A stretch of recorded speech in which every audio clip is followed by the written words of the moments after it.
Bismillahirrahmanirrahim. Assalamualaikum warahmatullahi wabarakatuh.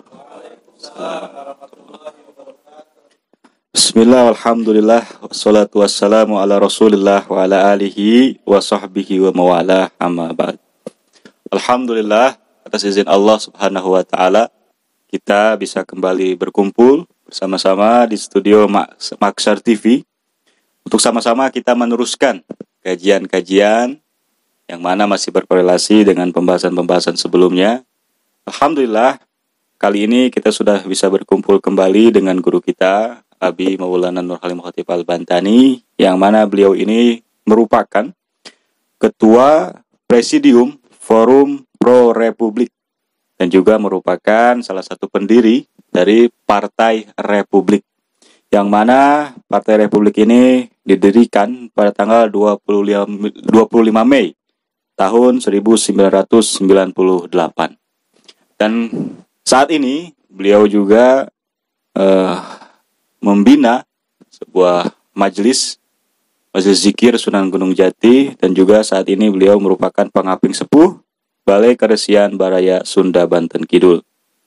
Alhamdulillah, malam ini kita akan membahas ikhwal KTT OKI ke 14 yang mana diselenggarakan pada tahun 2019, yang mana rumusan KTT OKI ke-14 ini dikenal dengan nama Deklarasi Makkah Al-Mukarramah, yang mana Deklarasi Makkah Al-Mukarramah ini erat hubungannya dengan Deklarasi Jakarta, yaitu pada tahun 2016 yang lalu, yang mana berkait dengan penyelesaian konflik Palestina dan Israel. Oleh karena itu, pada malam ini kita akan membahas Deklarasi Makkah Al-Mukarramah dan dukungan terhadap Palestina. Sedikit saya membacakan pendahuluan apa itu KTT OKI ke-14, yang mana KTT OKI ke-14 ini diselenggarakan di kota suci Makkah Al-Mukarramah di Saudi Arabia pada hari Jumat 31 Mei 2019 atau berdepatan dengan 26 Ramadan 1440 Hijriah, yang mana selain dihadiri oleh Raja Salman selaku Sohibul Bait dari KTT OKI ke-14, pertemuan tersebut dihadiri juga oleh para kepala negara yang mana masih termasuk dalam anggota OKI, termasuk juga Presiden Indonesia Bapak Joko Widodo. Oleh karena itu, untuk membahas isi dari deklarasi tersebut, kita langsung saja berikan waktunya kepada guru kita untuk menjelaskannya kepada kita semua di sini. Waktu dan tempatnya kepada Abi kami persilahkan.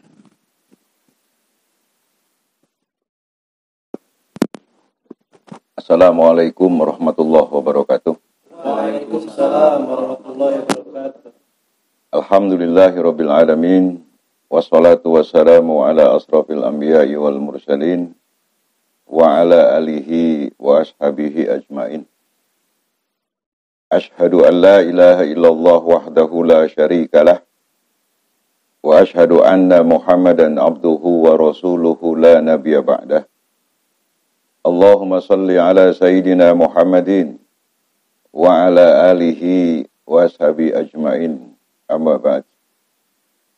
Syukur alhamdulillah pada malam hari ini, berkat rahmat Allah subhanahu wa ta'ala, kita bisa hadir kembali di studio Maksar TV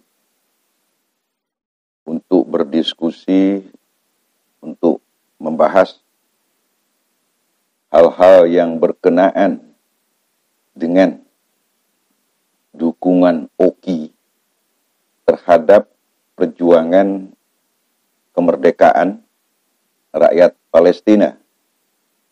Dalam bahasan yang lalu, kita sudah bahas bersama mengenai Deklarasi Jakarta yang diselenggarakan dalam konteks KTT luar biasa OKI pada tahun 2016.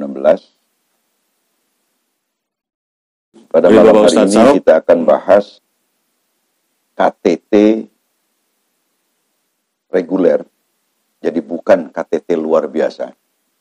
Itu KTT ke-14 OKI.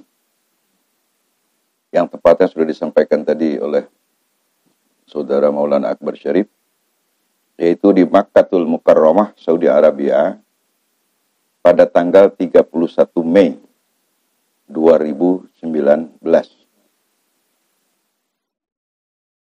Kegiatan ini diselenggarakan dengan dukungan Sekretariat Jenderal UKI, yaitu Saudara Yosef bin Ahmad bin Abdurrahman Al-Utsaimin, yang pada tahun 2016 sekjennya dia juga ini. Jadi sampai 2019 ya, Yusuf Utsaimin ini, dan dia menyampaikan rumusan hasil KTT OKI ke-14 ini yang diberi nama atau kemudian populer dengan istilah atau dengan nama Deklarasi Makkatul Mukarramah. Rumusan ini lebih sedikit dibandingkan dengan rumusan Deklarasi Jakarta. Deklarasi Mekah itu ada 12 poin, sedangkan Deklarasi Jakarta ada 23 poin. Tapi isinya satu dengan yang lainnya berkorelasi, khususnya yang menyangkut dukungan terhadap perjuangan rakyat Palestina. Sebelum Abi membahas lebih jauh mengenai isi deklarasi, mungkin ada bagusnya dibacakan dulu pointersnya. Nanti kita minta bantuan Pak Yudi dan juga Pak Zakir untuk membacakannya. Disertai harapan agar kita bisa memahami isi deklarasi OKI di Mekah atau isi deklarasi Makkatul Mukarramah itu apa saja isinya, pointersnya. Lalu nanti kita akan bahas dari salah satu poinnya itu yang dikaitkan dengan ada dua hal. Yang pertama disebut juga deklarasi Mekah. Jadi ada dua deklarasi Mekah. Satu berkorelasi dengan KTT OKI ke-14.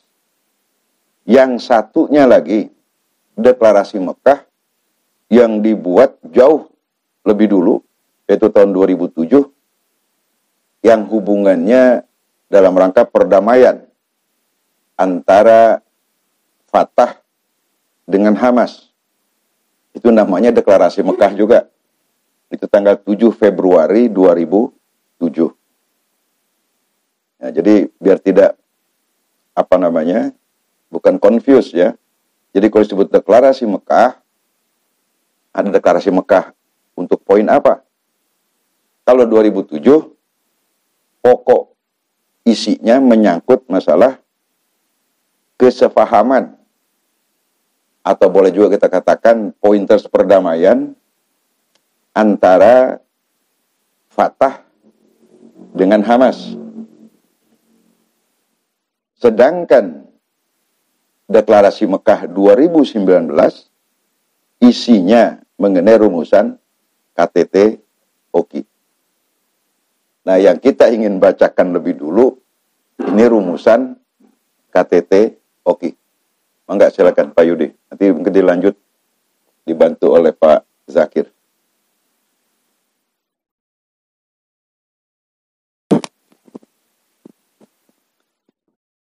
Bismillahirrahmanirrahim.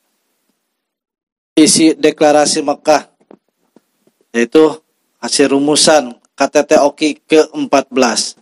Poin pertama, berkomitmen mendukung OKI mencapai tujuan yang ditetapkan dalam piagamnya melalui aksi bersama kerjasama Islam yang direpresentasikan dan bergerak menuju visi baru untuk masa depan yang menjanjikan bagi dunia Islam. Membantunya mengatasi tantangan internal dan internasional seperti menjaga keamanan dan stabilitas. Kemudian poin 2, berupaya membangun kapabilitas dan undang-undang di negara-negara Islam untuk membantu mencapai tujuan pembangunan. Poin 3, menekankan pentingnya Palestina sebagai sentral perjuangan umat Islam untuk mengakhiri pendudukan Israel di teritorial Arab dan Palestina sejak 1967. Kemudian poin 4, mengecam segala bentuk dan manifestasi terorisme, ekstremisme, dan fanatisme dengan mempererat barisan melawan organisasi teroris dan menerapkan hukum untuk melawan momok tersebut. Poin 5, mengecam serangan teroris terhadap Arab Saudi dan Uni Emirat Arab, yaitu serangan terhadap stasiun pemompa minyak dan komersial di perairan teritorial Arab Saudi. Menyerukan pada dunia internasional untuk menjalankan tanggung jawabnya menjaga perdamaian dan keamanan di kawasan. 6.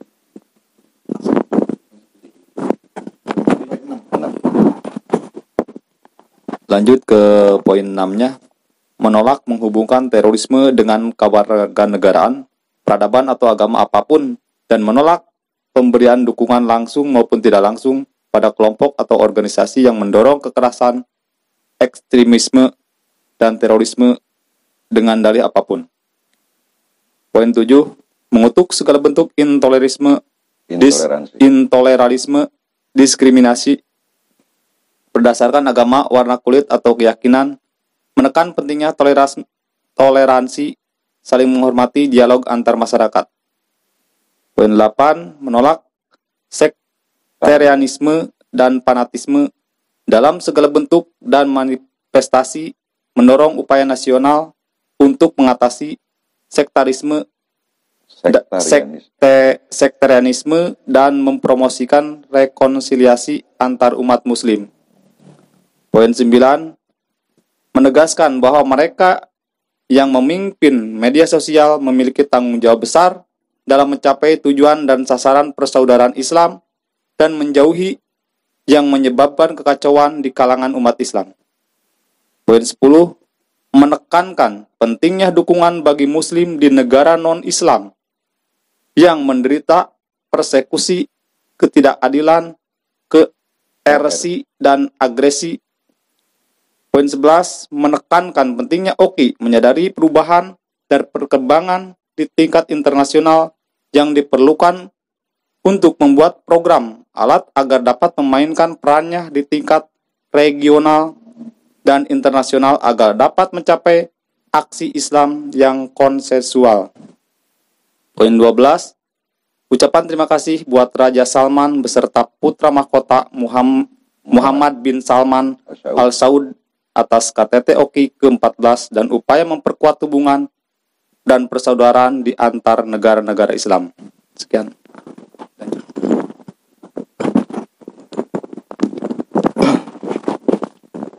Saudara, jadi ada 12 poin yang masuk dalam deklarasi Mekah. Yang isi pertamanya ini penegasan yang sebelumnya belum pernah dibuat. Jadi pada waktu deklarasi-deklarasi sebelumnya, penegasan yang muncul di dalam deklarasi Mekah ini kelihatannya ini sama sekali baru ini. Walaupun ada yang samar-samar sebelumnya, di dalam deklarasi Mekah ini itu dipertegas oleh seluruh kepala negara dan kepala pemerintahan negara-negara OKI, termasuk Presiden Republik Indonesia Joko Widodo yang ikut hadir ya dalam pertemuan dalam KTT UKI ke-14 tersebut. Yang pertama, ini disebutnya komitmen. Jadi komit itu janji yang mengikat untuk dilakukan. Komitmen apa? Jadi semua negara yang 57 anggota menyatakan kesanggupan, kesediaan, kesiapannya untuk mendukung OKI, ya, Organisasi Kerjasama Islam, dalam mencapai tujuan yang dirumuskan dalam piagam OKI. Ya. Salah satu di antaranya adalah nanti berkait dengan pointers di nomor 10 dan 11. Yang jelas dalam hal ini komitmen, ini penegasan bersama 57 kepala negara dan kepala pemerintahan yang akan ditindaklanjuti komitmen itu ya melalui aksi bersama, kerjasama, atau biasa disebut ini ada common program antar negara ya yang dilaksanakan dalam rangka mencapai tujuan daripada pembentukan OKI sebagaimana dituliskan dalam piagam pendirian OKI. Nah, dalam konteks ini ya dihubungkan dengan ya kepentingan dunia Islam dalam suasana yang lebih baru. Artinya yang barangkali belum muncul pada waktu OKI ini didirikan. Ambil contoh misalnya peran-peran besar banyak sekali sekarang ini yang harus dimainkan oleh OKI yang pada waktu didirikannya belum ada. Misalnya yang berkenaan dengan contoh yang paling gampang lah. Bagaimana dunia Islam mensikapi soal pandemi yang sekarang pada waktu didirikan belum ada. Kemudian mengenai pelucutan teknologi senjata nuklir. Ya. Nah, kalau persoalan Palestina sudah ada. Pada awal didirikan itu. Tahun 69 ya. Nih, jadi artinya yang dimaksudkan di sini, jadi untuk masa depan yang menjanjikan. Itu kan yang menjanjikan artinya masa depan buat dunia Islam yang lebih baik dari waktu-waktu sebelumnya. Ini bisa juga berarti bagaimana peran OKI di forum-forum internasional. Misalnya peran OKI dalam forum PBB. Ya, peran OKI misalnya di Dewan Keamanan PBB.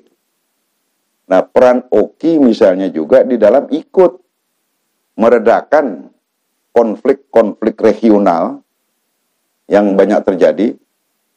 Salah satunya yang konflik yang nggak selesai adalah konflik antara Palestina dengan Israel. Ini, jadi artinya apa?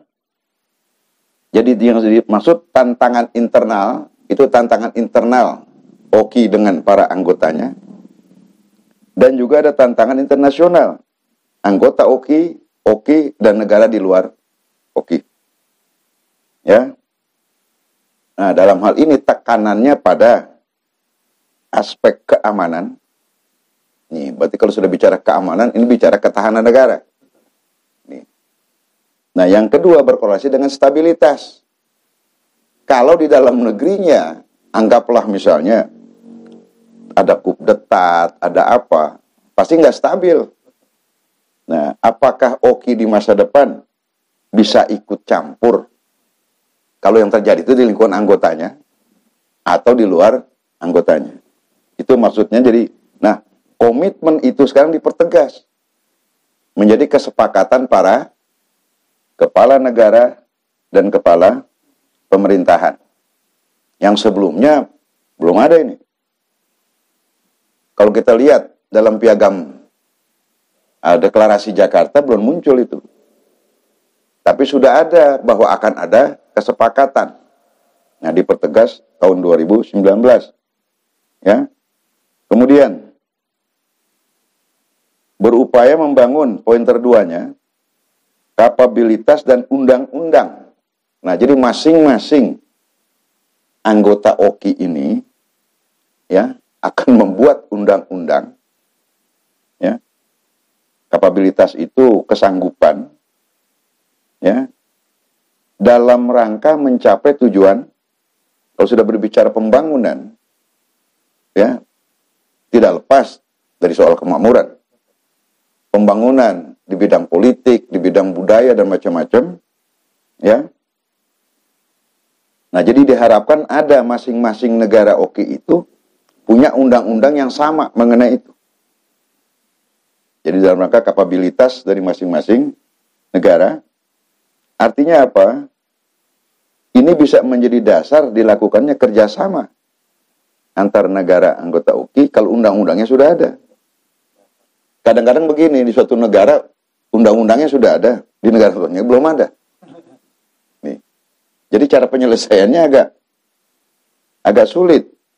Tapi kalau sudah masing-masing ya membuat dalam konteks pembangunan, dalam konteks membangun kapabilitas dan macam-macam, jadi sudah punya landasan legalistik di antara sesama anggota. Termasuk juga bagaimana misalnya mensikapi situasi internasional, itu ya harus pakai undang-undang. Nggak bisa asal pengen ikut terlibat, ya landasan hukumnya apa? Ya. Nah, kemudian ini yang kaitannya ada penajaman dari apa yang dirumuskan pada waktu dibuat kesepakatan dalam konferensi tingkat tinggi luar biasa di Jakarta pada tahun 2016 ya, yaitu yang ketiga menekankan pentingnya Palestina. Jadi menekankan pentingnya, kalau kalimat menekankan artinya harus dianggap lebih penting dari sebelumnya. Ya. Jadi Palestina ini dijadikan sebagai titik persoalan yang tadinya barangkali cuma persoalan Palestina, sekarang menjadi persoalan OKI, persoalan anggota-anggota OKI, itu maksudnya. Jadi menekankan pentingnya Palestina sebagai sentral perjuangan umat Islam. Nih, jadi yang merasa umat Islam harus menjadikan persoalan Palestina sebagai sentral perjuangan. Jadi kalau begitu boleh nggak negara anggota OKI atau negara berpenduduk mayoritas Islam ya acuh pada persoalan konflik Palestina dengan Israel?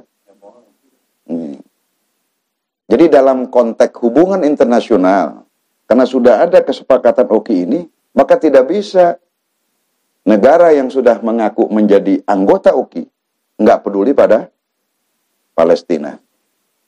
Itu artinya menekankan pentingnya Palestina sebagai sentral perjuangan umat Islam.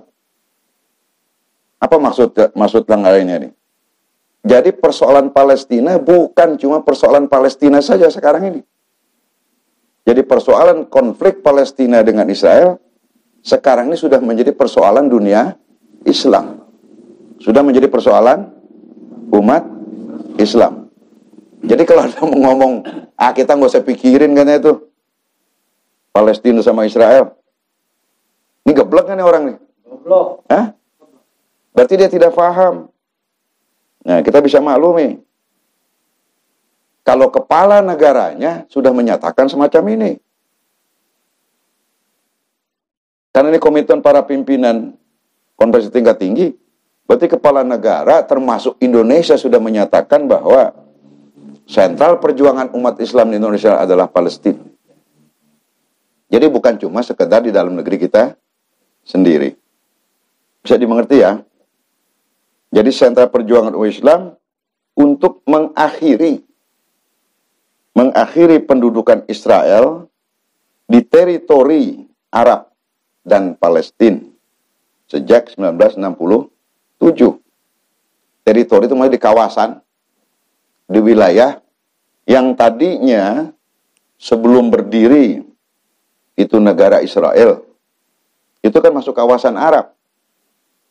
Nih, tahun sejak 67. Jadi sekarang itu umat Islam melalui para kepala negaranya masing-masing sudah menyatakan bahwa Palestina adalah sentral perjuangan. Ini yang dikatakan lebih maju. Jadi kalau yang merasa anggota OKI, ya, dia tidak bisa melepaskan Palestina perang sendirian dengan Israel. Apa sebabnya? Karena Palestina adalah anggota OKI. Ini, ya. Yang keempat, ini mengecam segala bentuk dan manifestasi terorisme. Ya, terorisme kita udah hafal betul belakang ini, dikit-dikit teror segala macam. Nah ini negara-negara OKI, dari manapun asalnya itu teroris, siapapun pelakunya, di lingkungan negara OKI bahwa terorisme itu tidak diberikan hak hidup. Apapun alasannya. Begitu juga ekstremisme. Nih, ekstremisme itu. Yang memaksakan kehendak. Dan fanatisme. Jadi artinya taklid 30 lagu gitu. Ya, fanatisme itu. Ya, caranya gimana? Dengan mempererat. Jadi menguatkan. Nah, ini ruhama ubainahum dalam bahasa Al-Qur'annya. Jadi mempererat barisan melawan organisasi teroris. Nah, seandainya misalnya yang suka nakut-nakutin, lebih bisa aja organisasi teroris Israel kita tuduh itu.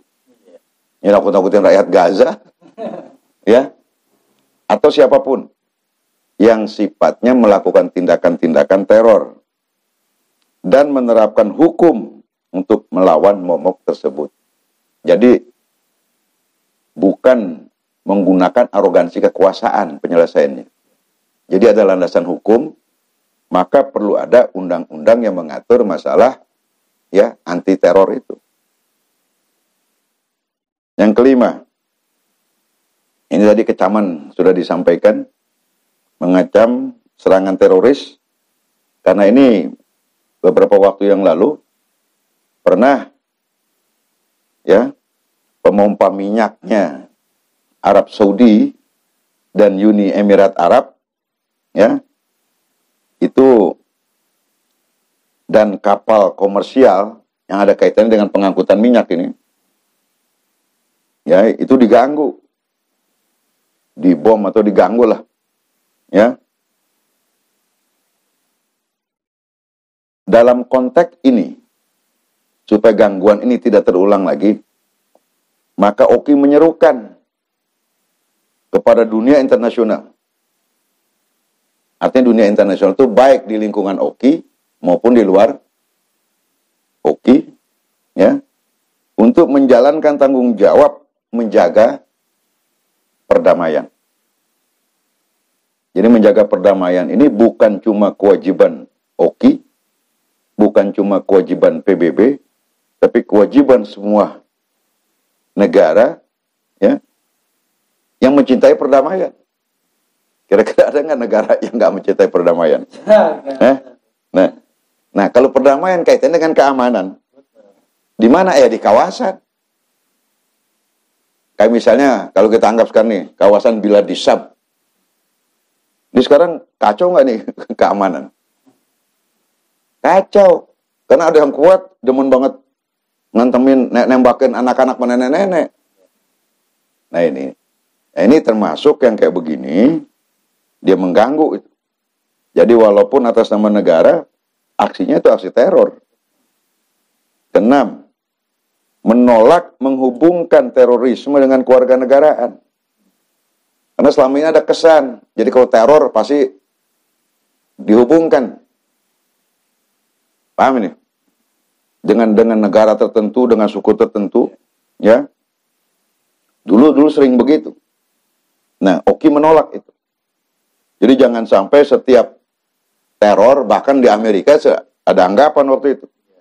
Sehingga zaman Trump, Iran nggak boleh masuk. Dan dianggap, nah, dari dulu pernah Muammar Gaddafi dianggap negerinya itu Libya sarang teroris. Itu maksudnya. Jadi Oki menolak itu. Jadi menolak menghubungkan terorisme dengan kewarganegaraan, dengan peradaban, atau agama apapun.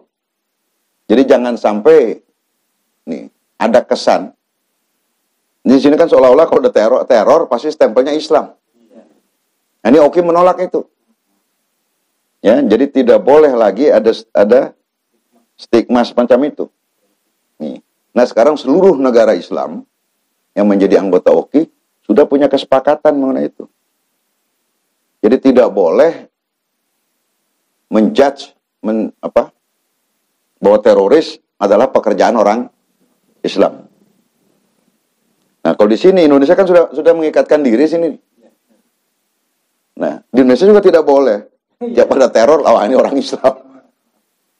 Jadi nggak ada hubungannya teror itu dengan ajaran agama. Ya. Jadi tidak boleh. Nah, sekarang dasarnya ini 57 negara termasuk Indonesia. Kepala negaranya menyatakan bahwa teror bukan bagian dari ajaran agama. Nih. Dan menolak pemberian dukungan langsung ataupun tidak langsung pada kelompok atau organisasi yang mendorong kekerasan. Nah ini kalau ke buzzer gimana buzzer? Nah itu juga harus ditolak. Yang bikin ngaco. Walaupun nanti ada korelasinya dengan soal media sosial ya. Ekstremisme dan terorisme dengan dalih apapun. 7. Mengutuk segala bentuk intoleransi. Nah, di sini sering banget diomongin nih. Intoleran. Ya. Kita udah ada patokannya. Ada Pancasila, ya, dan konstitusi, dan juga Bhinneka Tunggal Ika. Cuma jangan salah tafsir. Nih ada intoleransi geblek. Supaya dia bilang dia toleran, lu sholawatnya di gereja, kagak nyambung. Kayak kemarin tuh ada yang bikin kur di Masjid Istiqlal. Ini bukan jadi tambah benar. Itu bertentangan dengan deklarasi ini. Ya. Jadi intoleransi tidak seperti itu. Masing-masing laksanakanlah yang Kristen cara Kristennya, Islam cara Islamnya, saling mengganggu sehingga mereka tidak bisa ibadah, itu yang tidak boleh. Ya. Nah, sekarang ini sudah menjadi kesepakatan bersama negara-negara Oki. Karena kita anggota Oki, maka tidak boleh lagi ada stigma intoleransi semacam ini di dalam negeri ini. Apalagi yang selalu menjadi bulan-bulanan umat Islam. Seakan-akan yang tidak toleran umat Islam. Masih ada nggak sekarang begitu tuh? Masih. Nah, itu melanggar ini. Jadi layak dilawan nggak tuh? Layak dilawan karena bertentangan dengan deklarasi Mekah ya, dari KTT Oki ke-14. Ya. Kemudian menolak sektarianisme. Nah, sektarian ini kan ada kelompok sekte-sekte tertentu itu, ya. Itu Oki tidak mentolerir itu. Dan fanatisme dalam segala bentuk dan manifestasi. Mendorong upaya nasional. Nah, ini artinya masing-masing anggota Oki untuk mengatasi sektarianisme dan mempromosikan rekonsiliasi. Nah, ini nanti korelasinya dengan rekonsiliasi ya. Kan kita pernah diributin tuh.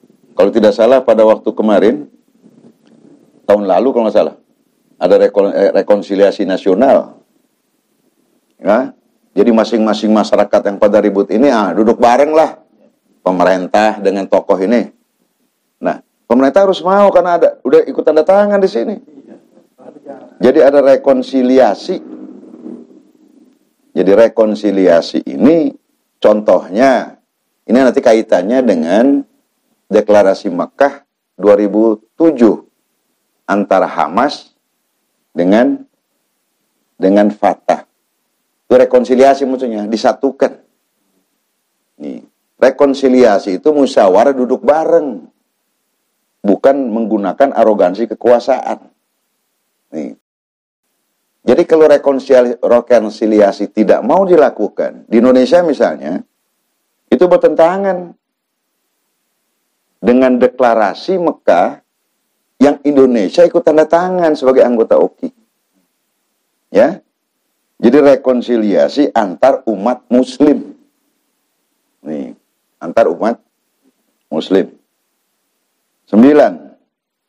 Menegaskan bahwa mereka yang memimpin media sosial, nah ini soal medsos, ya, yang memimpin. Kalau TV masuk nggak tuh? Masuk ya. Ya, mereka yang memimpin media sosial memiliki tanggung jawab besar dalam mencapai tujuan dan sasaran persaudaraan Islam. Nih, jadi kalau ada medsos atau kaitan, ya berarti kalau dia bisa punya potensi mengacaukan persaudaraan Islam, berarti melanggar deklarasi ini. Wajib ditindak. Ya. Nah, termasuk kalau yang suka ngeledekin umat Islam aja nih. Ya, ini wajib ditindak karena melanggar. Betul nggak? Berarti kalau buzzer dirawatin, buzzer melanggar ini. Jadi wajib ditangkap dan ditindak secara hukum. Ya, ini pernah kita sampaikan dulu di dalam diskusi kita. Apalagi yang rajin penista agama. Suka ngeledekin orang gitu ya. Buka aib orang. Ada kan yang gitu, Kir? Hah? Nah, ini melanggar kesepakatan para pemimpin negara-negara anggota OKI, termasuk Presiden RI udah kesetuju ini. Jadi nggak boleh di Indonesia ini wajib dijalanin. Ya, yang mengganggu ya ketenangan terciptanya tujuan persaudaraan Islam dan menjauhi hal-hal yang menyebabkan kekacauan di kalangan umat Islam. Nih, medsos bisa bikin kacau umat Islam nggak? Nih, nah berarti ini negara wajib nindak. Jadi jangan dilihat nih, ini yang bikin kacau, yang ledekin siapa? Kalau giliran lawan oposisi yang ngomong kagak benar ditangkap. Giliran temennya enggak. Melanggar nggak nih? Melanggar deklarasi Makkatul Mukarramah OKI. Jadi ini lebih maju nih ya. Jadi landasan hukum internasional ini. 10. Menekankan pentingnya dukungan bagi Muslim di negara non-Islam yang menderita persekusi, ketidakadilan, koersi, dan agresi. Ini contohnya. Rohingya. Ya, digebukin, bahkan dibunuh. Ya. Kemudian Muslim Uighur. Kemudian lagi mana itu? Ada lagi yang di Angola, di mana yang kita belum tahu nih. Jadi ada orang Islam, Muslim, tinggal di negara bukan negara Islam. Anggaplah dia kelompok minoritas, dipersekusi dia. Bahkan ada gejala genosida. Kayak di Rohingya itu. Nih. Nah, dengan deklarasi ini, ya, bahwa negara-negara OKI menganggap penting ikut campur dalam menyelesaikan urusan, walaupun negaranya bukan anggota OKI. Ya, persekusi atau persekusi. Orang digeruduk, dia lagi pada ngaji, dikerubutin. Ya. Nah ini, jadi apa namanya? Kelompok minoritas, Muslim minoritas, jadi nggak bisa melaksanakan syariat agamanya, nggak bisa berfungsi sebagaimana layaknya sebagai manusia, karena diganggu terus. Nih, termasuk di dalamnya ini penghinaan kepada simbol-simbol kehormatan umat Islam. Nah, jadi bereaksi, ini sekarang bukan cuma OKI-nya harus bereaksi. Jadi bukan cuma sekedar umat Islam sendiri-sendiri. Bahkan kalau perlu demonya ya diorganisir negara berdasarkan ini. Jadi kita demo Rohingya gitu kan. Nih. Karena ini sudah ditekankan oleh OKI. Nggak boleh tinggal diam aja. Kasus Uighur, kasus Rohingya, nanti kita lihat lagi kasus-kasus yang lainnya. Kemudian, poin ke-11, menekankan pentingnya OKI menyadari perubahan dan perkembangan di tingkat internasional. Ini artinya apa? Jadi, OKI itu tidak lagi berhenti cuma ngurusin internal permasalahan anggotanya saja, tapi sudah anggota plus. Ini kaitannya dengan apa? Berperan serta di dalam kehidupan internasional sebagaimana layaknya negara-negara berdaulat. Turut dalam menjaga ketertiban dunia. Ini maksudnya. Ya. Yang diperlukan untuk membuat program alat agar dapat memainkan peran di tingkat regional dan internasional. Artinya apa? OKI ini berdasarkan deklarasi ini ingin lebih aktif baik di PBB, kemudian di organisasi-organisasi yang levelnya internasional, kan banyak sekali tuh. Nah, ini OKI diharapkan bisa berperan lebih aktif, ya. Jadi di sini dapat mencapai aksi Islam yang konsensual, untuk berdasarkan konsensus, kesepakatan bersama. Tuh, jadi umat Islam sebagai penghuni bumi tidak bisa tinggal diam, ya. Ada kekacauan balauan di permukaan bumi ini. Walaupun terjadinya bukan di lingkungan Islam, dia mesti ikut campur. Itu maksudnya. Nah, jadi 11 poin itu, yang 12 ini nih ucapan terima kasih karena penyelenggara adalah Raja Salman dan putra mahkota. Jadi 11 item ini yang Abi ingin coba tajamkan lagi begini. Kalau dilihat dari poin 3 kalau nggak salah. Ya poin 3. Ini udah nggak main-main ini. Dukungan OKI terhadap Palestina. Karena sudah dinyatakan bahwa Palestina itu ya sebagai sentral perjuangan umat Islam. Jadi kalau sentral artinya apa? Jadi persoalan Muslim Palestina adalah persoalan Muslim semua anggota OKI. Nah, pertanyaannya sekarang, nih, kalau ini dijalankan nih kira-kira nih, tambah kuat nggak Palestina? Tambah kuat nggak? 57, ini asumsinya ya, 57 anggota OKI yang ikut menandatangani deklarasi Makatul Mukarramah. Kan pada waktu episode yang duluan, kalau masing-masing saja satu negara nyiapkan 1,000 saja, 1 batalion. Anggaplah masih ada negara-negara yang anggotanya kecil, penduduknya tuh 50 saja. Berarti kita punya tentara yang dikomando oleh OKI kira-kira berapa orang?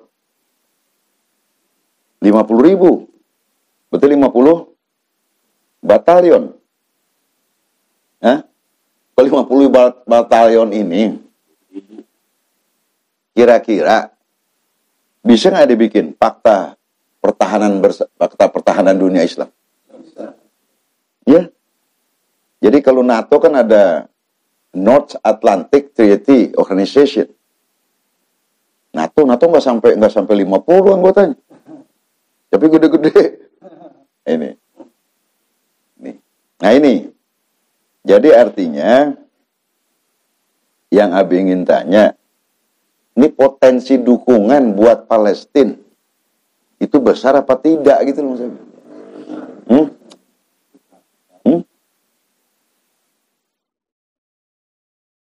Nah ini maksudnya apa? Dukungan secara moral, ya.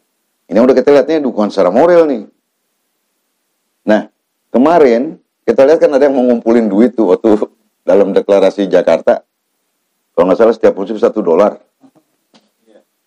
Nah kalau itu betul dilaksanakan berarti punya dukungan material. Jadi moral material. Nah mestinya nih dengan begitu banyak dukungan.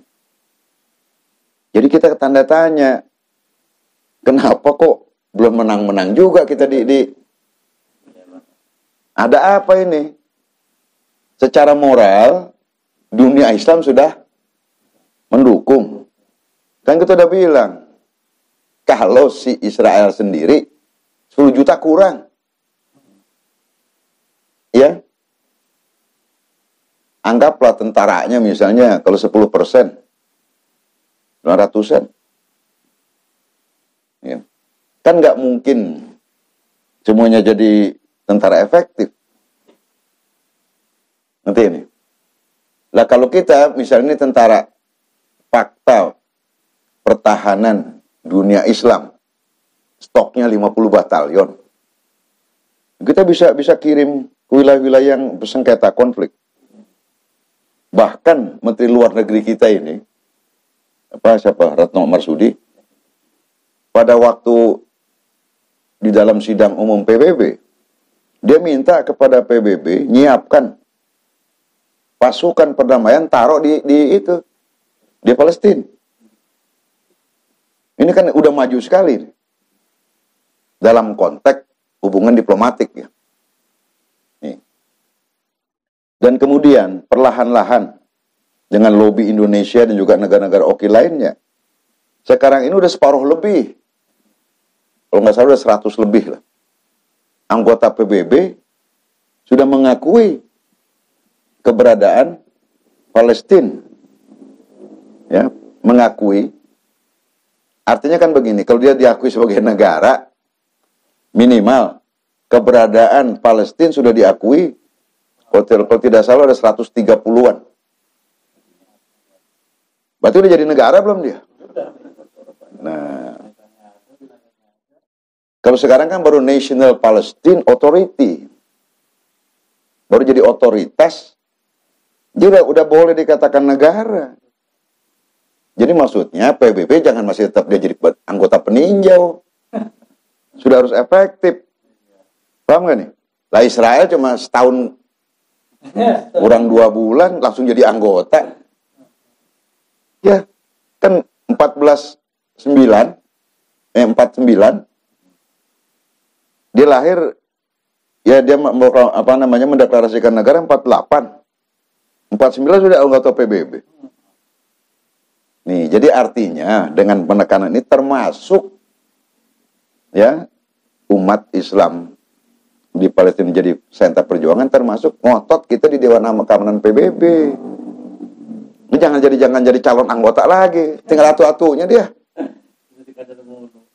Nih jadi artinya sudah harus diperkuat dan menjadi sebuah negara merdeka. Ngerti maksudnya ya? Jadi yang belum mengakui nih, yang lebih dengar nih Israel. Israel belum mengakui negara Palestina. Temannya yang belum ngakuin nih, Amerika Serikat belum ngakuin tuh. Nah, tapi Cina udah ngakuin.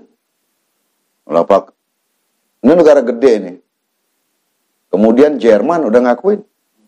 Rusia, bukan Jerman, maaf. Rusia sudah mengakui. Indonesia udah mengakui. Nih, jadi artinya sudah cukup kalau dianggap menjadi penjamin. Kalau di PBB, misalnya ini anggota harus ada penjaminnya. Apa kurang tuh? 100 negara lebih. 50% lebih dari anggota PBB. Nih. Jadi artinya begini.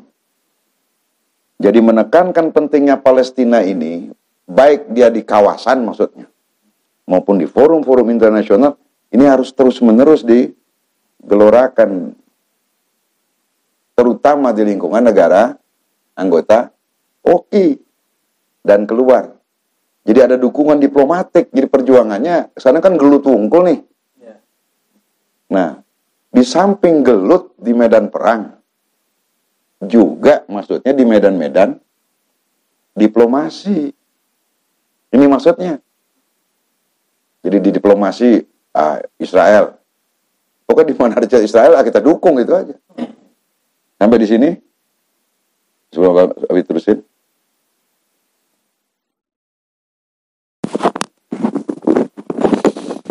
Baik, terima kasih Abi setelah menjelaskan secara gamblang kepada kami. Dari rekan-rekan ada yang menanggapi? Silakan dari Bapak Endang dulu.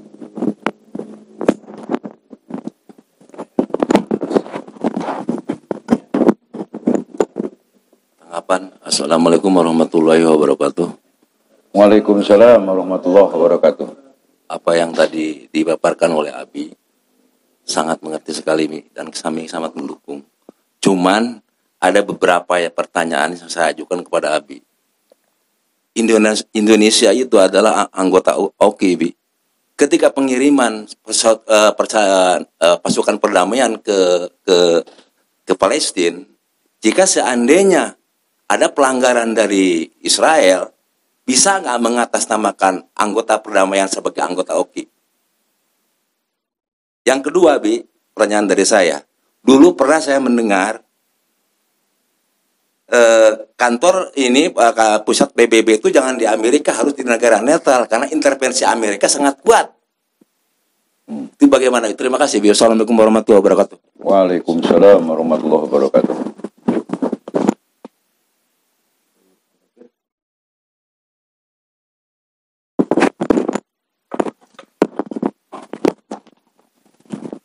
Kang Dery mungkin?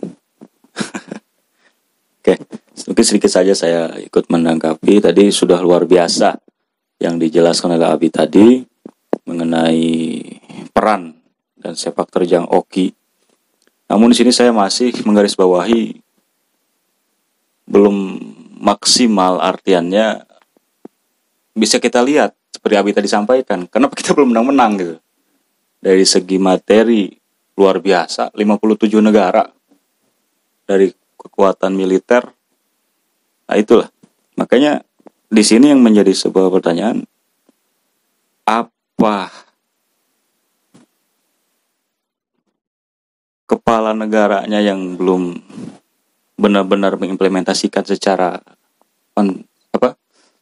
konsisten, apa bagaimana gitu.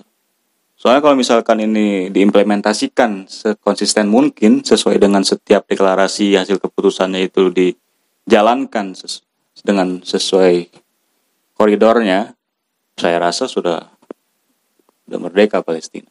Nah, inilah mungkin yang bisa saya tanggapi dari penjelasan Abi tadi. Kembali lagi kepada Abi untuk memberikan jawaban. Saudara, itu persoalan perdebatan internasional yang disampaikan itu, ya seputar itu. Nih. Jadi sebelum Nabi secara spesifik menjawab itu, yang tadi Pak Endang ya, ini sekarang tapi case-nya bukan di Palestina, tapi bisa juga dilakukan. Itu tentara kita itu pernah mengusir balik pasukan tank Israel, ya, tapi itu di wilayah Libanon itu di-stop langsung oleh tentara perdamaian dari Indonesia. Tapi di situ dia berfungsi sebagai tentara PBB. Nah orang tahu walaupun nggak ngomong, ini orang OKI, paham tidak? Nah itu dicegah. Jadi maksudnya pencegahan supaya tidak terjadi konflik senjata antara Hizbullah ya dengan Israel. Dipukul mundur pasukan Israelnya itu. Nah, di kawasan itu udah paham lah. Yang berani itu cuma tentara kita. Belakangan akhirnya diikuti juga oleh tentara perdamaian lain. Tapi yang paling sohornya kan dari kita ini. Jadi pasukan perdamaian yang dari TNI dikat. Nah, makanya mereka selalu mengatakan kalau kirim tentara perdamaian di kawasan Biladisam dari Indonesia aja taruh sini. Belakangan Malaysia juga ngikut. Karena berani nyegah. Berani nyegah Israel. Kalau yang lain biasanya, ya kalau dianggap, itu kan Libanon. Nih. Jadi artinya, sekarang ini kelihatannya juga akan dilakukan semacam itu, apalagi untuk pengawasan gencatan senjata. Ini satu tadi. Jadi artinya tentara Indonesia bukan cuma sekedar, tanggap tonggok. Tidak, dia bertindak sesuai dengan kapasitasnya sebagai tentara perdamaian. Ini udah dapat pujian tentang Indonesia. Tapi kalau itu kan di waktu di Libanon kan tidak termasuk dalam KTT yang 14 tiap itu di Mekah gitu. Jadi berhak sebagai mewakili OKI. Bukan soal berhak. Tentara perdamaian adalah PBB punya kewenangan. Tapi orang PBB tahu kalau itu TNI, ya berarti ini orang OKI. Paham nggak itu? Nah, kalau OKI-nya punya fakta pertahanan sendiri akan lebih bagus. Nggak usah nunggu PBB. Karena kalau PBB itu, karena Dewan Keamanan itu ada komite militernya. Bisa saja nanti, di Indonesia terlalu galak kita perdamaian. Kan kita kan jadi tentara perdamaian bukan cuma di... Ini Libanon, itu satu hamparan itu. Ya. Jadi artinya, yang kita lihat, tentara kita, TNI, melaksanakan fungsi sebagai tentara perdamaian ini yang tugas pokoknya mencegah supaya tidak terjadinya kontak senjata. Kayak misalnya gini, IDF nih, Israel's Defense Front. IDF itu artinya tentaranya Israel itu namanya IDF. Nah, itu bisa aja dicegah supaya tidak terjadi perang. Nah, yang celakanya kalau kita tidak tahu front kita di mana, dia gelut di mana. Nih. Nah, kemudian menyangkut masalah kedudukan kantor pusat PBB. Ini berkait begini. PBB itu setiap tahun tuh nggak kurang dari 5 miliar dolar biaya operasinya. Bisa lebih, bisa kurang. Sampai saat ini yang Abi tahu, donatur terbesarnya Amerika Serikat. Paham tidak? Nah, jadi pemegang saham terbesar. Ini mudah-mudahan besok bisa Indonesia lah. Ya. Jadi itu yang menjadi pokok. Siapa yang mau menggantikan posisi,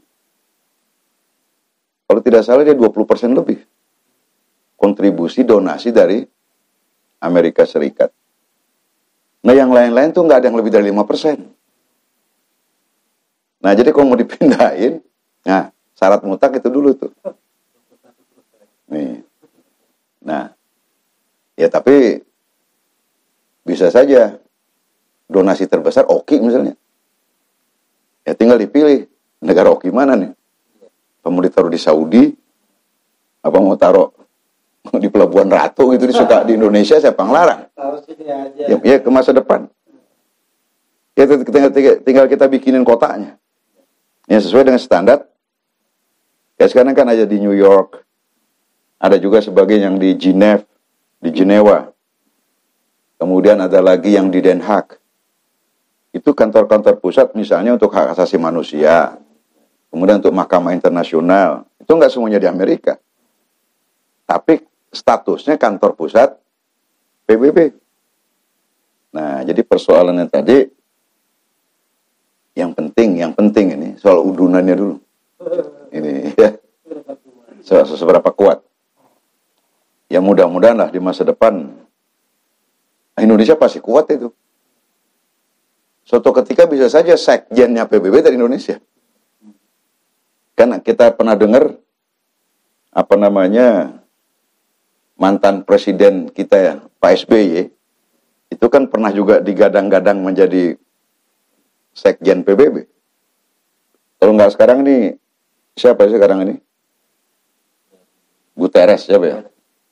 Dari Amerika Latin lah itu. Nih. Ya. Nah, kemudian kaitannya dengan apa yang tadi disampaikan Akbar ya. Nah, ini kita lihat, Abi ingin menjawabnya mengaitkan dengan ini. Tadi kita sudah berbicara deklarasi Mekah yang KTT-OI 14. Nih. Nah, ini deklarasi Mekah ya yang kaitannya rekonsiliasi antara Fatah dengan Hamas. Nih, jadi di luar deklarasi KTT ya 14. Nih, jadi deklarasi jadi Raja Saudi pada tanggal 7 Februari tahun 2007. Tuh, jadi 727. Nih. Menjadi inisiatif Nemer, menjadi mediator perdamaian dua faksi besar yang berkuasa di Palestina. Faksi yang lain banyak, partai-partai politik. Ini ada dua yang dominan. Satu namanya faksi Fatah atau partai Fatah. Nah, yang satunya Hamas. Dua. Jadi pada waktu perundingan terjadilah kesepakatan. Kesepakatan dalam pengertian karena pada tahun 2006 Hamas memenangkan pemilu di Palestina. Nih, jadi Fatah kalah. Paham ya? Nih, ini kaitannya perlu disampaikan ini. Nah, sesudah 2006 itu, maka dibuatlah pertemuan yang sifatnya ingin ya rekonsiliasi lah begitu. Menyatukan antara kekuatan Hamas dengan kekuatan Fatah. Ini bukan soal mudah. Karena Fatah itu bagian dari PLO sebelumnya. Di mana perbedaan prinsipnya? Fatah ini dikenal selama ini, mudah-mudahan Nabi nggak keliru ya, itu kelompok nasionalisme sekuler. Fatah itu. Sementara Hamas ini nasionalisme fundamentalis. Enggak ekstrem gini lah, nasionalisme Islam yang satu, Hamas teh. Nah, ini yang satu sekuler. Paham ini? Jadi Abi ulangi ya, PLO itu jadi nasionalis sekuler. Jadi nggak ada kaitannya dengan perjuangan Islam dalam pengertian tanda petik ya. Nah, sementara Hamas basisnya perjuangan Islam. Nah, nasionalisme sama. Sama-sama ingin bikin Palestina merdeka. Cuma ideologinya. Kebayang nggak nih, Bang? Bagaimana menyatukan Islamisme dengan sekulerisme? Nih, jadi yang satu berpikir gaya Kemal Atatürk, nih, yang satu berpikir gaya Khomeini. Susah nggak nih, Yud? Nih, nah, Saudi pada tahun 2007 mengambil inisiatif. Oke, daripada puyeng-puyeng, mudah-mudahan aja karena ini mengambil barokahnya, karomahnya. Karomah kota suci. Paham tuh? Diundanglah dua-duanya. Jadinya di Sohibul Betnya Raja Arab. Arab Saudi. Nah, ini berkorelasi dengan fungsi Arab Saudi yang dinyatakan di dalam Deklarasi Jakarta. Jadi untuk urusan Baitul Maqdis, Al-Quds, ditugaskan Saudi. Tapi itu baru kemarin 2016. Nah, ini inisiatif Saudi sudah 9 tahun sebelumnya. 2007. Nih, jadi ini mungkin baru itu orang Saudi mengatakan nih Pak Aslihu Bainan Nas. Ini kudu didamaikan ini. Ya. Nih. Nah, jadi gimana? Jadilah perdamaian pada waktu itu Fatah diwakili oleh Mahmud Abbas yang terpilih menjadi presiden. Nah, sementara Hamas diwakili oleh orang nomor 2. Bukan Ismail Haniyeh yang menjadi Perdana Menteri. Jadi pada waktu Mahmud Abbas jadi presiden Palestina, Perdana Menterinya Ismail Haniyeh. Ini pimpinan Hamas. Ya. Dia karirnya dari Brigade Al-Qassam. Ya, Kopassusnya Hamas. Nih. Nah, dari Hamas yang hadir pada tahun 2007 itu Khalid Meshal, tokoh pimpinan juga di Hamas, tapi bukan orang nomor satunya.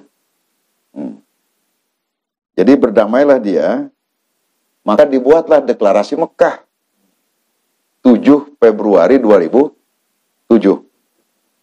Nih isinya ya. Isinya yang pertama, membentuk suatu pemerintahan koalisi. Padahal hasil pemilu 2006 udah dibentuk tuh. Ini dipertegas lagi. Membentuk suatu pemerintahan koalisi atau pemerintahan persatuan nasional atas otoritas nasional Palestina, ya, yang dipimpin oleh Presiden Mahmud Abbas dan Perdana Menteri Ismail Haniyeh. Jadi dua kubu yang ini nih, yang satu jadi presiden gitu loh, yang satu jadi Perdana Menteri. Udah ketemu belum nih? Pemerintahan koalisi. Nah, dengan catatan pemerintahan koalisi itu mengikut sertakan semua kekuatan politik, ya, dalam pembentukan kabinet. Karena apa? Dalam ikut pemilu bukan cuma berdua aja. Ada lagi partai lain yang ikut juga. Termasuk ada Partai Komunis Palestina. Ada Partai Komunis Palestina. Cuma kecil porsinya. Ya. Nih. Kabinet itu harus disusun, ya, selama paling lama 5 minggu sesudah ditandatanginya deklarasi Mekah. Jadi 5 minggu dari tanggal 7 Februari 2007. Itu butir pertama ya. Butir kedua, ini isi deklarasi Mekah ini. Pemerintahan koalisi Hamas Fatah harus mendapatkan persetujuan parlemen. Nah, jadi parlemen Palestina. Nah, karena yang menang pemilu itu Hamas, maka parlemennya dikuasai Hamas. Tuh, jadi atus, paham kir ya? Ini tadi Presiden Perdana Menteri harus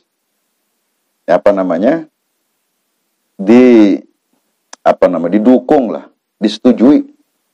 Kalau kayak gitu oleh DPR-nya lah, oleh parlemen Palestina. Yang ketiga, pemerintahan koalisi Hamas Fatah harus pro rakyat Palestina, ya, tidak pro Israel. Jadi pro rakyat Palestina, ya. Jadi pro rakyat Palestina bukan hanya demi kepentingan elit. Kenapa kok ini muncul? Saudara perlu tahu, bagi Hamas, Israel tuh nggak ada. Cek orang dia haram najis katanya. Hari musafah jeung Israel. Eta sahur Hamas. Nih, hari sahur PLO Israel aya. Ini ada kaitannya dengan perjanjian Oslo tahun 1993. Waktu itu Yasser Arafat masih ada. sama kalau tidak salah Perdana Menteri itunya tuh, Israel tuh. Ya Allah. Pokoknya dia waktu itu yang menjadi inisiatif, namanya Clinton waktu itu. Ya. Jadi waktu itu nanti kita ini deh. Jadi pada waktu di Oslo itu dibuatlah perjanjian damai antara PLO dan akhirnya tahu Bang. Itu dapat hadiah Nobel perdamaian. Yasser Arafat dapat, Perdana Menteri Perdana Menterinya Israel dapat Nobel perdamaian tuh. Ya, dapat Nobel tuh Yasser Arafatnya. Itu perjanjian Oslo namanya. Ya. Nah, itu yang dimaksudkan dengan kalimat jadi pro rakyat Palestina. Jadi tidak pro. Nah yang Hamas pengen, kalau lu mau koalisi sama gue, lu jangan ngakuin. Karena Hamas tidak mengakui adanya negara Israel. Sementara Fatah mengakui. Tadi, ya paham ya? Keempat, pemerintah koalisi harus menghormati semua perjanjian yang telah dibuat oleh pihak Palestina sejak era PLO. Nah ini berarti Hamas harus mengakui perjanjian PLO dengan Israel. Butir keempat. Paham mikir? Ini kata Hamas, untuk kepentingan nasional Palestina, mangga kita tanda tangan. Paham ini? Ini isinya nih. Ini dibacain bareng sama dia, tanda tangan berdua. Mahmud Abbas sama tadi siapa Bang? Yang Khalid coba ya. Jadi Khalid Mesal yang mewakili Ismail Haniyah. Nih. Kemudian yang kelima, ini kesepakatan. Pembagian kursi kementerian harus proporsional dan adil. Nah, ini udah bicara bagi-bagi kursi di kabinet. Ini, Kir. Hamas mendapatkan 9 kursi menteri. Hamas. 9 kursi menteri termasuk Perdana Menteri. Tuh, jadi Perdana Menterinya dari Hamas. Ditambah 8 menteri yang lain. Itu jatah Hamas. Kemudian Fatah mendapatkan jatah 6 kursi menteri. 6. Ini kaitannya dengan waktu pemilu 2006 yang menang Hamas. Ya. Kemudian faksi lain, khususnya Front Rakyat untuk Pembebasan Palestina dan lain-lain ya, mendapatkan 4 kursi menteri. Jadi 9 tambah 6 tambah 4. Jadi ada 19 kursi. Ya, setuju. Nih. Jadi Fatah setuju, Hamas setuju tuh. Jadi artinya gini dalam perjanjian ini, Hamas setuju mengakui apa yang disetujui oleh Fatah. Dengan sendirinya melalui piagam, yang melalui deklarasi Mekah ini, di antara tanda petik Hamas harus mengakui Israel. Karena bersepakat dengan Fatah. Karena tadi apa yang sudah jadi perjanjian Fatah harus dihormati oleh Hamas. Ya, ini pembagian kabinet. Dan yang keenam, memberikan kesempatan pada profesional independen kepada jabatan menteri. Nah, di samping dia itu ada yang sifatnya barangkali profesional, nah boleh masukkan. Tidak terikat karena pertimbangan politik. Jadi ada menteri yang asalnya dari partai politik gitu loh. Ada menteri dalam kabinet Palestina ini yang sifatnya profesional. Dalam konteks ini, Hamas merekomendasikan untuk Kementerian Dalam Negeri, itu, menurut Hamas, harus profesional. Untuk Kementerian Perencanaan Nasional dan Menteri non-portofolio. Jadi ada menteri yang kedudukannya di kantor Perdana Menteri. Ya. Paham nih? Ini menteri nanti yang ngatur tugasnya gimana, Perdana Menteri itu biasanya. Menteri non portofolio namanya. Jadi jabatan setingkat menteri gitu. Nih, itu Hamas tadi Kementerian Dalam Negeri. Kalau kayak di sini Perencanaan Nasional Bappenas itulah. Ya. Kemudian Fatah merekomendasikan Kementerian Luar Negeri. Jadi Menlu harus profesional. Kata Fatah. Ya. Dan 2 menteri non portofolio. Masuk jadi ada 2 menteri. Setuju kan gitu. Nih. Jadi isi deklarasi Makkah Hamas Fatah ini ternyata cuma berjalan sebentar. Jadi bulan Februari dia tanda tangan di Mekah. Pas dia pulang ke negerinya. Ya. Di pertengahan tahun 2007. Jadi kalau Februari, Maret, April, Mei, Juni ya. Lebih kurang 4-5 bulan lah. Ya. Dia ribut lagi. Jadi waktu di Mekah dia mau ribut, nggak enak kali. Orang di kota suci. Nih. Kata Hamas, di sini kita diamain dulu di kota suci. Dia kan ada kota suci Baitul Maqdis sama Masjidil Haram, sama Masjid Nabawi ya. Nih. Jadi konflik Hamas memanas lagi. Jadi ada ribut lagi dia. Presiden Mahmud Abbas akhirnya memecat Perdana Menteri. Karena ada kewenangannya presiden dalam konstitusinya Palestina. Jadi Ismail Haniyah sebagai partai pemenang pemilu dipecat oleh Mahmud Abbas, oleh presiden. Ini ujung-ujungnya presiden dipecat lagi kan? Jadi presiden mecat Perdana Menteri, ya. Perdana Menteri bilang, gue yang menang nih di parlemen. Ya. Jadi Mahmud Abbas itu memecat Ismail Haniyah dan seluruh menteri yang berasal dari Hamas. Tuh, jadi 9. Nih. Ya. Nah, kemudian Mahmud Abbas bukan cuma sekedar dia pecat, pemerintahan koalisi dibubarin. Nah, dibubarkan. Nih. Ya. Kira-kira ini tindakan Mahmud Abbas melanggar deklarasi Mekah tidak? Hah? Melanggar. Kan pemerintahan koalisi dibikin berdasarkan kesepakatan yang dimuat dalam deklarasi Mekah. Enggak taunya dia bubarin, berarti melanggar deklarasi Mekah. Nih, ya.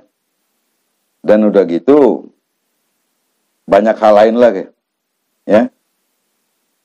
Sesudah Ismail Haniyah yang memiliki hak melalui pemilu dia menang menjadi Perdana Menteri, dipecat, dia mengangkat ada orang independen ini. Itu namanya Salam Fayyad. Jadi Perdana Menteri. Nih. Melanggar lagi nggak nih? Nih.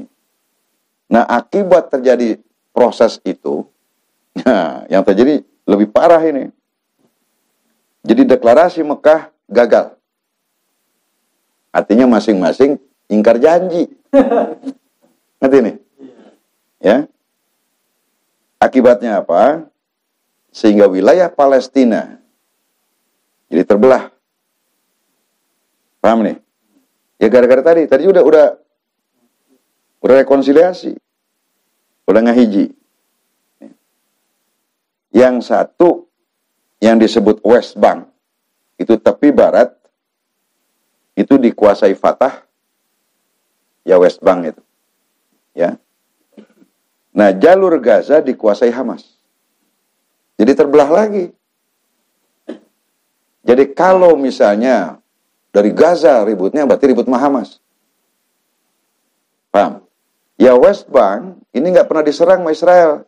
Orang si West Bank ini Fatah mengakui adanya. Paham nggak itu? Ngerti nih? Jadi makanya orang mengatakan bahwa perang serang konflik adalah konflik Israel dengan Hamas. Jadi dengan Gaza. Paham ini? Jadi satu ini dekat ke Jordan, satu dekatnya ke Mesir. Nih, paham ini? Jadi konflik itu bisa kebayang nggak nih? Kenapa Oki udah dukung sedemikian rupa? Nah yang didukungnya, kebayang Kir? Mestinya yang didukungnya kan, ini yang didukung berantem terus. Kecapean yang ngedukungnya. Paham nggak? Bisa nggak kita mengatakan, ini kaitannya dengan pertanyaan abang tadi. Kok didukung begini keras kagak menang-menang? Hah? Ada kebayangan nih rahasianya nih. Jadi persoalan besar. Hah? Jadi yang didukung, tuh. Nah, sementara yang buka duta besar di kita ini kan dari orang Mahmud Abbas. Yang duta besar. Karena dengan adanya pengakuan dari negara-negara, berarti kan ada hubungan diplomatik. Nah, apakah ada duta besar dari Hamas? Nah, ini kita belum tahu. Nih, paham ya? Jadi sekarang ini Mahmud Abbas adalah presiden Palestina yang oleh Hamas dianggap ingkar janji berdasarkan deklarasi Mekah. Itu. Sehingga banyak ini kecurigaan lah. Mahmud Abbas berani karena dia nggak apa-apa sama. Jadi gini, Fatah itu lunak hubungannya dengan Israel. Jadi dia sudah mengakui. Jadi bisa masuk akal kalau sekarang, beda sama dulu waktu zaman Yasser Arafat. Sekarang ini jarang kita mendengar Fatah diserang. Betul nggak Bang? Jadi paham ya? Ini dihubungkan dengan tadi. Oki sudah menjadikan Palestina sebagai sentra perjuangan. Kan mestinya nih, dia bisa neken Israel. Paham nggak nih? Nah tapi kalau yang mau didukungnya, bingung nggak kita nih? Jadi kalau gitu, kalau ingin menang, ini yang ini mesti gimana nih? Fatah sama Hamas. Kir. Jadi mesti bersatu demi kepentingan kemerdekaan Palestina. Nah ini yang barangkali PR paling berat menurut Abi yang harus dikerjakan oleh para diplomat Oki. Khususnya Indonesia. Kenapa? Karena kemarin ada kabar ya, pimpinan Hamas ngirim surat ke Presiden Jokowi. Minta dukungan dari Indonesia. Artinya apa? Hamas percaya ke Indonesia. Ngerti itu? Ya kemarin kan ada isu tuh. Dan bahkan, kalau nggak salah, beberapa tahun lalu loh. Itu kan Menteri Luar Negeri pakai itu syal Palestina. Nih. Dan dianggap yang paling gigih memperjuangkan kepentingan Palestina adalah Republik Indonesia di kalangan negara-negara besar di lingkungan Oki. Itu. Jadi paham ya? Jadi kenapa udah didukung habis-habisan oleh Oki? Ini ada soal lainnya kita tahu lah. Karena di belakang Israel ada juga pasukannya. Ini. Tapi kalau udah gitu nggak ada masalah. Dia punya backing. Ini juga punya backing. Karena Palestina sudah diakui sebagai anggota Oki. Jadi Oki berhak wajib melindungi kalau ada yang ganggu. Nih, tapi pas mau diganggu, yang satu minta pertolongan, yang satu bilang nggak usah. Kebayang nggak Ki? Kata presidennya enggak, kita aman-aman aja. Lah ini kata yang di Gaza, lah kita ditembakin. Tuh, ini yang harus. Jadi salah satu kita dukungan kita ke Palestina, bagaimana kita islahkan. Ini PR paling berat. Tapi inilah yang mau tidak mau kita kerjakan, karena dua-duanya juga saudara kita. Baik si Mahmud maupun si Ismail. Nih. Itu satu ya. Jadi ketahuan tadi ya. Jadi kalau ini kelihatannya Fatah sama Hamasnya hiji total gitu. Nah, gelutnya ada. Saling perundingan juga. Ya. Kemudian ada lagi. Ada yang bingung kemarin gara-gara kontak senjata antara Israel dengan Gaza, dengan Hamas. Ya. Siapa yang bingung? Nah, ini yang bingung ada serombongan anggota OKI. Anggota OKI ini. Bukan OKI-nya. Ya. Yang sudah membuat kesepakatan Abraham. Jadi ada namanya kesepakatan Abraham. Ini nggak tahu siapa yang ngasih nama ini. Jadi kesepakatan Abraham itu isinya perjanjian damai antara sejumlah anggota OKI dengan Israel. Perjanjian damai. Nah, ini perjanjian damai ini dikasih nama kesepakatan. Jadi semacam Memorandum of Understanding lah. Jadi Memorandum of Understanding Abraham. Nah, pertanyaan gini. Ini Abraham orang mana?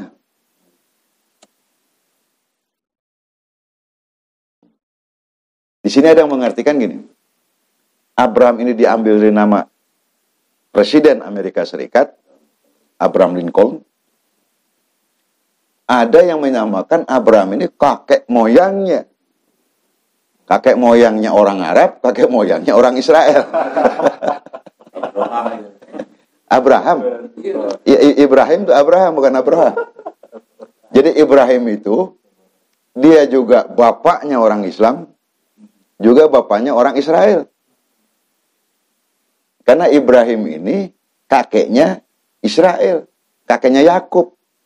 Kan gini, Nabiullah Ibrahim punya anak Ishak, punya anak Yakub. Berarti Yakub ini cucunya. Betul nggak? Nah, kaitannya dengan Arab. Ini kan ini belakang Arab. Di sini Nabi Ibrahim bapaknya Ismail. Ismail ke bawah Nabi Muhammad Arab. Tuh. Jadi pertanyaannya nih, Abraham Lincoln atau Abraham Nabiullah? Kelihatannya menurut Abi nih condongnya kemari. Ya karena dia kalau sudah bicara itu ya Bani Israel, ya kan? Cucunya Nabi Ibrahim. Nih. Ini pendapat kita nih ya.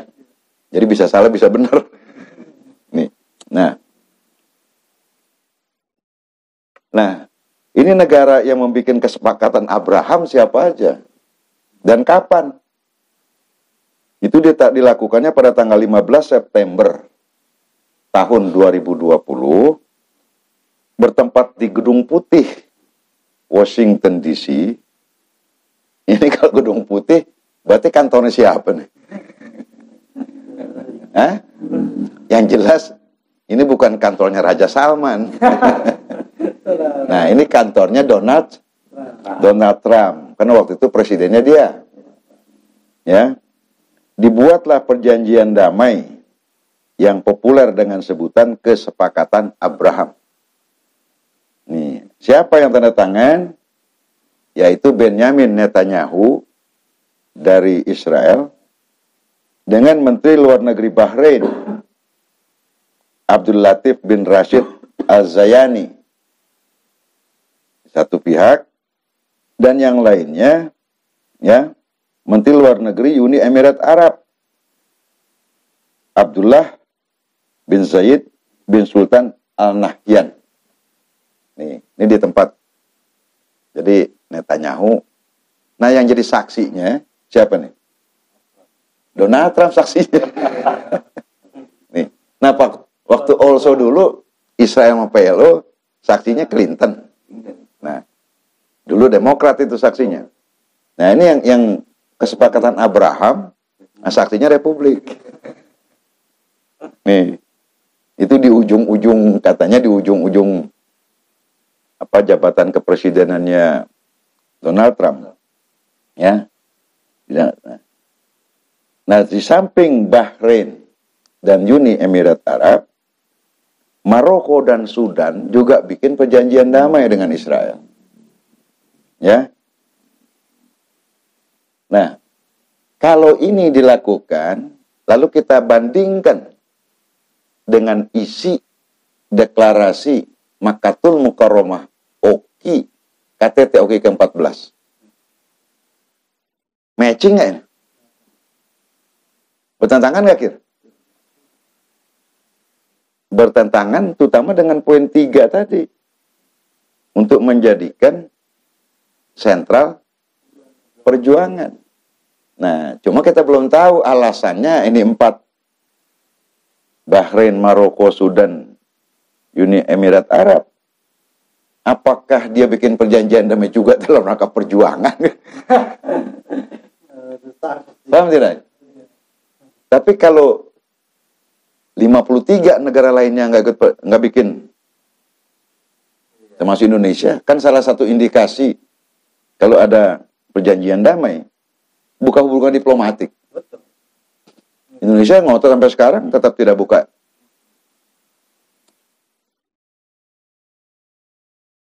Yang Abi ingin tanyakan, ini dalam prakteknya kira-kira solid tidak gitu negara.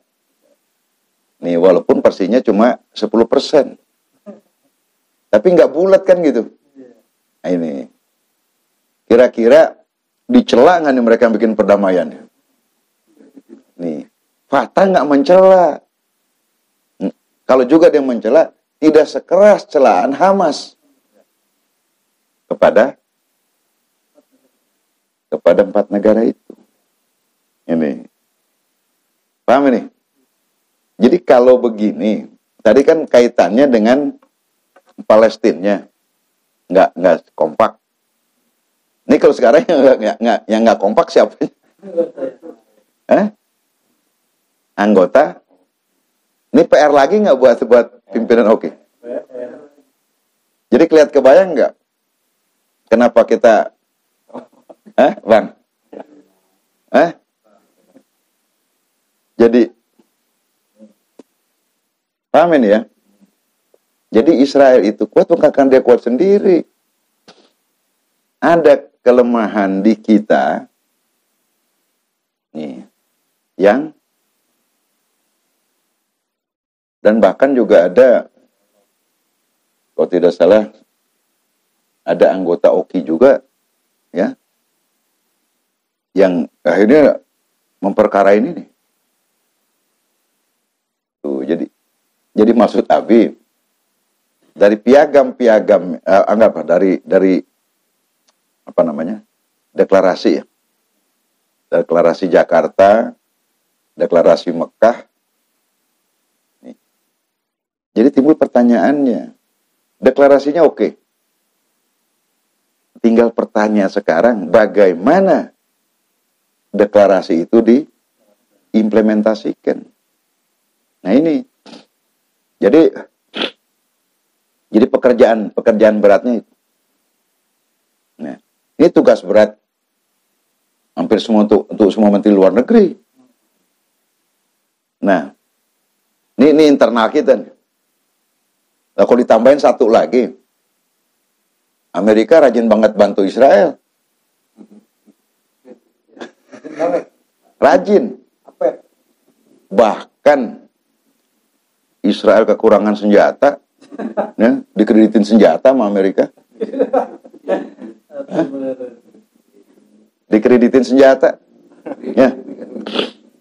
Ya, pesawat tempur Israel kan banyakan dari, ya.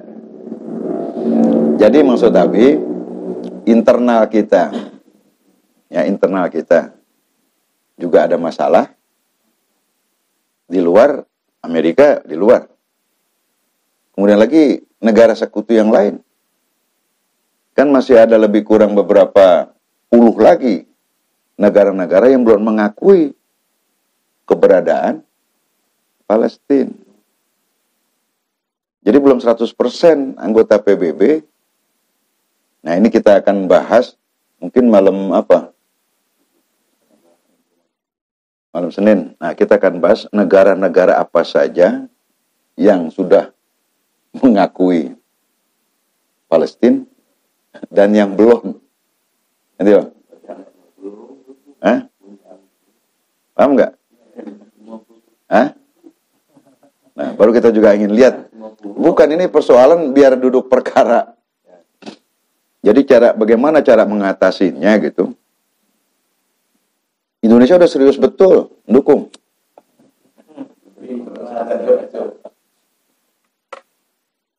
Enggak, maksud habis sampai di sini. Hah? Paham ya? Jadi jangan dianggap Oki nggak ada gunanya. Oki udah setengah mati. Nih. Nah, ini ada pentingnya ada Oki. Jadi jangan sampai dianggap Oki nggak perlu, nggak bisa. Nah, cuma barangkali kerja perlu sabar lagi. Iya, jadi tadi nih mengingatkan negara-negara yang anggota, berarti kan dia punya kepentingan nasionalnya. Nih. Nah, kemudian kita juga dengar ada ancaman kan, Malaysia diancam, ya. Kalau Malaysia diancam, kira-kira yang paling dekat ngebelain Malaysia siapa? Indonesia. Tuh. Karena dianggap katanya Malaysia ini ngerecokin aja. Apa namanya tuh? Hackernya apa katanya? Mengganggu ininya Israel. Tuh ya. Jadi mungkin Nabi tidak nyimpulkan ya. Ini gambarannya seperti itu profilnya. Ya. Jadi karena masih ada beberapa ini lagi Bang ya, kita episode biar kenapa kita harus pahami betul, bangsa Indonesia harus paham betul, kita nggak boleh berhenti dukung Palestina, baik moral maupun material. Landasannya apa? Ini sudah kesepakatan negara-negara oke, ya itu satu. Nah yang kedua, apapun alasannya, orang Palestina ini sholat. Nah kalau dia sholat, dia saudara kita bukan? Ini terlepas dari urusan oke nih. Satu tubuh. Jadi artinya, kaum muslimin Indonesia mendukung Palestina ini. Pertama karena pertimbangan syar'i, karena dasar syariat Islam. Yang kedua karena formal. Sudah ada landasan hukum berdasarkan ya deklarasi-deklarasi yang diambil oleh KTT. Oke, dan juga keputusan-keputusan bersama tingkat kementerian. Ya kan ada apa namanya Minister Relation Group. Tuh. Nah, dikaitkan dengan undang-undang dasar kita dalam rangka ikut aktif di dalam menciptakan ketertiban dunia. Bukan cuma sekedar apa namanya kita anti kolonialisme. Tuh, jadi artinya supaya ini bisa cepat-cepat menang gitu loh. Nih, mungkin perlu jadi catatan betul. Baik untuk ikhwan kita di Hamas maupun ikhwan kita di Fatah, buru-buru berunding. Buru-buru Islam. Nih, dan kepada para pejabat terkait di OKI, jangan bosan-bosan nyuruh dia damai berdua nih. Nih. Dan yang lainnya catatan kita, mereka yang sudah terlanjur berdamai dengan Israel, ya disadarkan lagi. Ini bisa jadi ini ada penyimpangan dari deklarasi yang ada. Nah, baru kita amati betul sampai sejauh mana kekuatan sekutu Israel ini berada di belakang.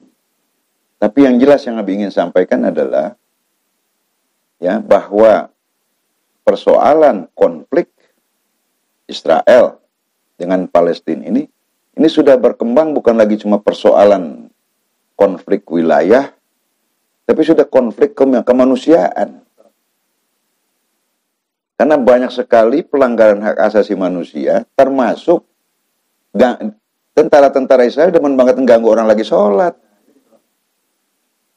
Orang sholat yang kemarin baru gencatan senjata. Jam 2 pagi hari Jumat, gencatan senjata, kita nggak perang. Orang sholat Jumat. Berapa jam tuh? Ingkar janji gak sih Israel nih? Tuh, jadi maksud Abi, hal-hal yang menjadi jauh lebih penting untuk kita perhatikan, atau sekurang-kurangnya tidak kalah penting untuk kita perhatikan, pelaksanaan dari semua kesepakatan. Nih. Paham ya? Jadi kesepakatan rajin betul dibikin. Ngejalanin yang jadi masalah. Nah, nggak salahnya. Nah, sudah tentu kalau ditanya gimana selanjutnya, ini barangkali udah waktunya para pemimpin dunia ini ya mempertanyakan itu. Implementasinya kumaha. Abi kira itu yang dapat dibahas pada malam ini. Masih ada pertanyaan? Enggak. Enggak, kita cukupkan. Mudah-mudahan pada malam apa ya berikutnya ya kita masih lanjutkan. Karena gini, kebetulan 31 Mei ini nih pas 2 tahun deklarasi Mekah. 31 Mei. Nah, cuman gini, ada 1 Juni itu hari Pancasila itu. Bukan. Hari Pancasila, gitu lah. Enggak 1. Karena coba kita pertimbangkan ininya. Buat tanggal 31 ini yang apa? Deklarasi Mekah ini. Demikianlah barangkali yang dapat kita bahas pada kesempatan ini.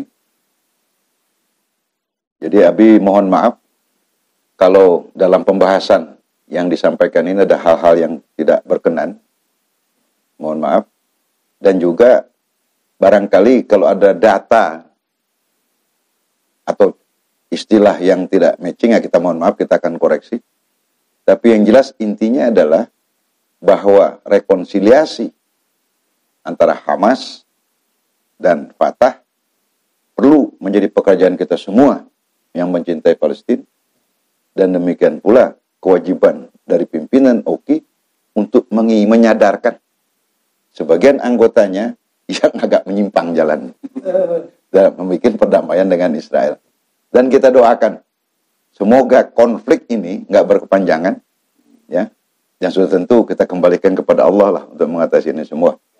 Disertai harapan agar Allah melindungi kaum muslimin Palestina dari kebiadaban musuh-musuh Islam. Demikian saudara yang dapat Abi sampaikan. Mohon maaf atas segala kekurangan yang ada. Nasrun minallah wa fatun qarib billahi fi sabilil haq. Assalamualaikum warahmatullahi wabarakatuh. Waalaikumsalam. Sekali lagi terima kasih untuk Abi atas penjelasannya yang luar biasa. Kita jadi paham sekarang mengapa kita kalah terus. Ada PR besar yang harus kita bereskan. Mobil khusus kita doakan juga Oki ini agar bisa sabar. Dan saudara-saudara kita di Palestina pun berikan beli petunjuk agar bisa bersatu gitu. Ya, kita akan lanjutkan nanti di seri-seri selanjutnya. Oleh karena itu kami cukupkan pada malam hari ini pembahasannya luar biasa. Semoga bermanfaat untuk sahabat Maxar TV semua. Sekali lagi jangan lupa dukung terus channel Maxar TV ini dengan cara subscribe, like, dan share seluruh video di dalamnya. Dan jangan lupa follow juga akun Instagram kami Maxar TV dan fanspage kami Maxar TV Official. Terima kasih banyak untuk semuanya. Billahi bisa bilhaq. Assalamualaikum warahmatullahi wabarakatuh.